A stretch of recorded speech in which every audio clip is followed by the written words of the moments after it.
안녕하세요. 장창호 3064 지난 시간 선덕여왕의 세 가지 지혜에 이어서 오늘은 진덕왕 편을 말씀드리겠습니다. 진덕왕은 신라 제28대 임금으로서 선덕여왕의 사촌 동생입니다. 자, 이 진덕왕 때는 당나라에서는 고종이 즉위하고 있었습니다.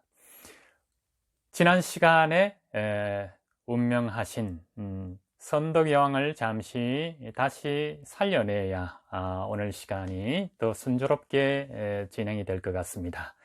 자, 선덕여왕께서 살아서 오십니다. 그런데 안타깝게도 상대등 비담과 염종의 반란군의 화살을 맞아서 지금 임종 직전입니다. 옆에는 김유신 장군과 김춘추 그리고 사촌 동생이 앉아 있습니다. 그리고 유언을 합니다. 자, 내가 이렇게 반란군에 의해서 죽는다는 사실을 대외적으로 절대 입에 담지 마시오. 적국이 나라를 노릴 수 있으니 그리고 과인은 도리산에다가 조촐하게 묻어주시오. 그리고 다음 왕은 사촌 동생인 으로 옹의해 주시오. 옆에서 듣고 있던 김춘추와 김유신이 적극 호응을 합니다. 그리고 그 안타까움 속에서 선덕여왕은 신라 제27대 첫 여성 임금으로서 그리고 치세와 문화의 융성을 뒤로 하고 황룡사 구청탑과 첨성대라는 지금 봐도 훌륭한 이 문화유적, 물론 황룡사는 지금 터만 남아 있습니다만은 구청탑은 이렇게 다시 세워졌는데 여러 가지 말이 있습니다. 자, 이런 훌륭한 유적들을 당시에 건설하고 신라의 고대사에 어쩌면 전반부를 소임을 다하고 갔습니다. 자, 선덕여왕의 유언에 따라 김춘추는 친당 외교를 적극적으로 펼치고 김유신과 함께 삼국 통일을 위한 초석을 다진 데 이어 진덕여왕 시대에는 그 체제를 가다듬습니다. 그래서 진덕여왕은 여왕으로서의 또 면모를 훌륭히 갖추었다고 할 수 있습니다. 물론 선덕여왕도 그랬지만 사촌 동생인 진덕여왕은 키도 더 크고 용모도 수려하고 또 팔이 길다 이렇게까지 나와 있습니다. 그만큼 왕으로서의 어떤 위엄과 아름다움을 동시에 지닌 여왕이었던 것 같습니다. 그래서 태평가를 수를 놓아서 당 고종에게 보냅니다. 물론 김춘추가 그 선발대로 나섰겠죠. 그래서 신라의 전쟁이 있거나 위험이 닥칠 때 당나라의 원군을 청한다 이렇게 된 거죠. 그때 자, 다시 잠깐 돌아가겠습니다. 선덕여왕이 아직 살아 있습니다. 비담과 염종은 지금의 경주 청군동 명활산이 있습니다. 그 명활산에 있던 명활성에 진지를 치고 그 다음에 선덕여왕과 김유신 장군은 월성에 있습니다. 아마 거리는 한 5, 6km 정도 될까요? 가깝고도 먼 거리라고 할 수 있습니다. 그리고 교전이 있기도 했고 서로 활로 쏘고 이렇게 했을 겁니다. 그래서 반란군의 화살에 혹은 칼에 선덕여왕이 치명상을 입은 것입니다. 자, 그때 이 반란이 어떻게 진압되었는가를 말씀드리겠습니다. 명활성 쪽에서 보니까 살별이 월성 쪽으로 떨어지는 거였습니다. 이 살별이라는 것은 죽일 살 별성입니다. 별을 죽이는 별, 무슨 별일까요? 네, 혜성이거나 별똥별, 유성입니다. 자, 혜성은 적극적으로 자기가 다른 별을 부딪혀서 별을 떨어뜨릴 수도 있고 유성 같은 경우에는 자기가 떨어지면서 우연히 다른 별을 파괴할 수도 있습니다. 자, 비담이 보니까 당시에는 과학적이지 않고 이런 천문의 운행, 별들의 어떤 그런 자리, 이런 점성술로 인해서 군사들의 혹은 그걸 지휘하는 사람들의 사기에 절대적인 영향력을 전제하는 거였습니다. 그래서 명활성 쪽에서 보니까 유성이 월성 쪽으로 떨어지는 거였습니다. 자, 그렇다면 반란군은 승기를 잡는 것입니다. 하지만 그대로 작전 없이 전략을 쓰지 않고 돌진할 수는 없습니다. 첩자를 보냅니다. 월성 쪽에다가. 그런데 이쪽에서는 난리가 났습니다. 함성이 명활성 쪽에서 들려오고 있습니다. 이제 월성 쪽에 살별이 떨어졌다. 그렇다면 그쪽에는 많은 사람이 죽었을 것이다. 자, 우리가 이제 이긴다. 하늘이 시여 도우사, 이런 사기 충만한 노래가 펼쳐지고 있습니다. 자, 이쪽에는 난리가 났습니다. 별이 떨어졌다고 들려오기 때문에 군사들의 사기가, 관군의 사기가 굉장히 떨어져 있습니다.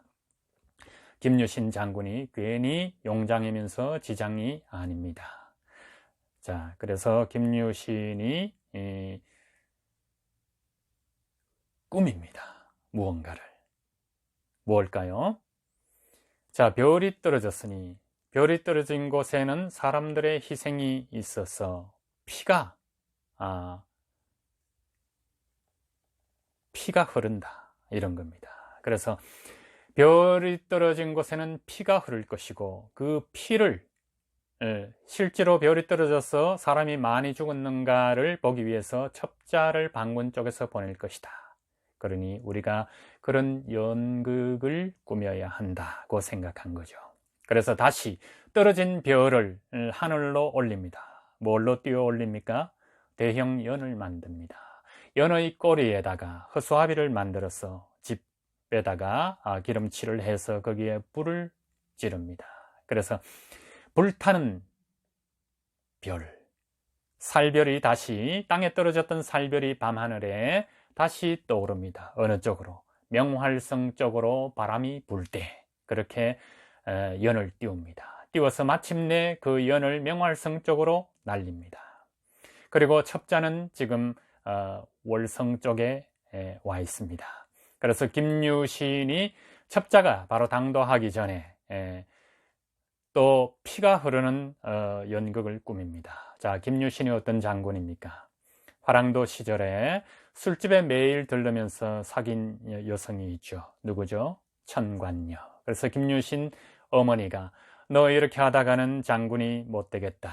그래서 술집을 끊으라고 명령을 하죠. 그러자 김유신은 어머니의 말을 복종을 하고 들었는데, 말이 늘 저녁 때 가던 그 천관녀의 술집으로 가는 거였습니다.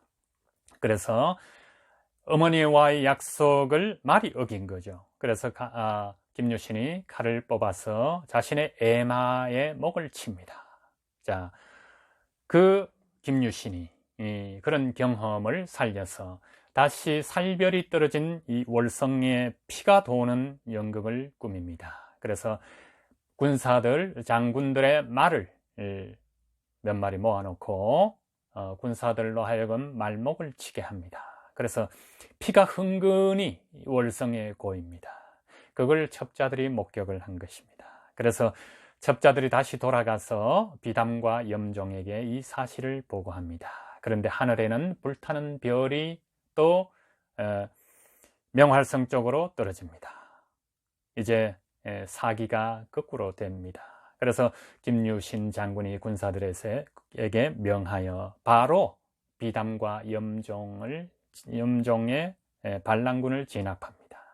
그리고 비담과 염종은 진덕 왕에 의해서 사실은 김춘추와 김유신의 건의였겠죠. 진덕 왕이 삼족을 멸할 것을 명합니다. 하지만 신하들과 김유신 장군은 구족을 멸하도록 합니다. 자, 구족이면 어떻게 됩니까? 신라에서 반란군을 멸한 게, 이 구족을 멸한 게 2번 있습니다. 구족이면 고종, 고조, 증조, 할아버지, 아버지, 본인, 아들, 손자, 그 손자의 손부의 임신한 아이까지 하면 8족이 되죠. 그럼 나머지 하나는 시신, 무덤을 부관 참시하는 겁니다. 그래서 합해서 구족이 될 겁니다. 이 구족을 멸해서 비담에 30여 명이 넘는 살아있는 사람과 죽은 사람, 죽은 시체까지 부관 참시가 되었다고 전해집니다. 자, 그래서 이런 옛날에는 고대가 진덕 왕 때 이렇게 고대의 전반부가 마무리 짓게 됩니다. 물론 역사가들의 어떤 규준이겠죠. 그 기준에 의해서 진덕 왕의 시대가 이렇게 또 펼쳐집니다. 그때 당고종에게 진덕 왕은 태평가를 수를 놓아서 이렇게 김춘추를 통해서 전했습니다. 그래서 당나라에서 보기에 저 한반도, 그 당시에는 뭐 한반도란 개념은 없었을 겁니다. 신라의 진덕 왕이 이런 나를 찬양하는 노래를 보내주니 얼마나 흡족했겠습니까? 근데 이것은 어찌 보면 친사대 있을 수도 있지만 김춘추와 김유신의 절묘한 삼국 통일을 위한 전략이었다고 할 수도 있습니다.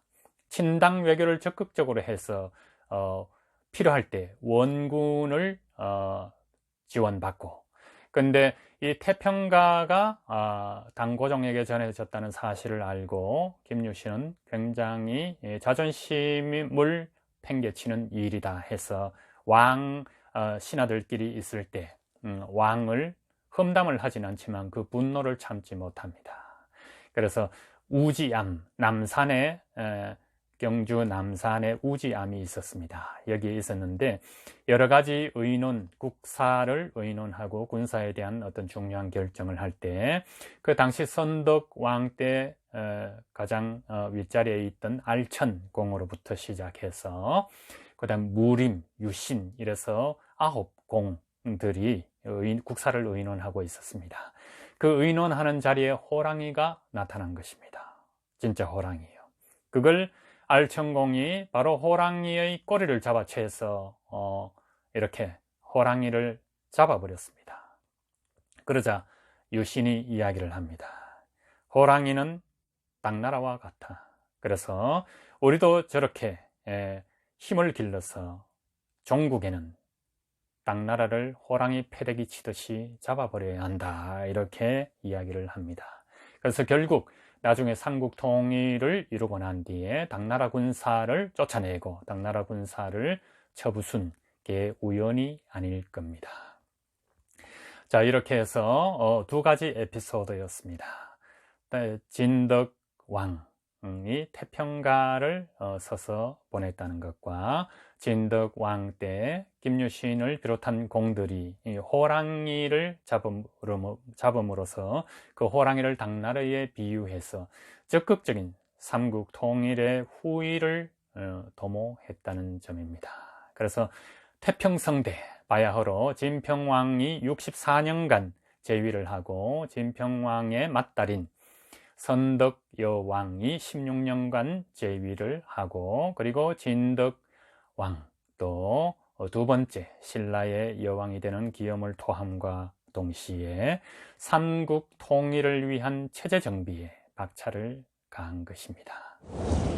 자, 오늘 진덕왕 편은 여기서 마치겠습니다. 또 뵙겠습니다.